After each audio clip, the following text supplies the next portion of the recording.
As one of the most beloved American First Ladies, Laura Bush has spent her life championing the most essential issues that face our world today: literacy, education, healthcare, and human rights.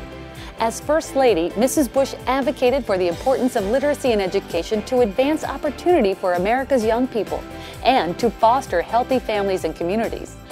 An outspoken voice for the spread of freedom and human rights across the globe, Mrs. Bush has traveled to more than 76 countries and for more than a decade has spearheaded efforts through the U.S. Afghan Women's Council to protect the rights of Afghan women. After leaving the White House, President and Mrs. Bush founded the George W. Bush Presidential Center in Dallas, Texas, home to the George W. Bush Institute, a public policy center established to advance human freedom, economic growth, education reform, and global health. Today, Mrs. Bush continues her lifelong work on global innovations in healthcare and empowering women in emerging democracies around the world. As chair of the Bush Institute's Women's Initiative, Mrs. Bush shapes the Institute's programs to advance economic opportunity, health, and freedom for women and girls.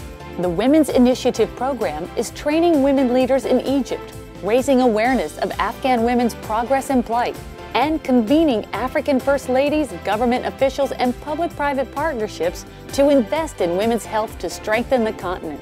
Mrs. Bush's tireless commitment to advancing human rights, education, and healthcare, both in the U.S. and abroad, has improved the quality of life for millions of people.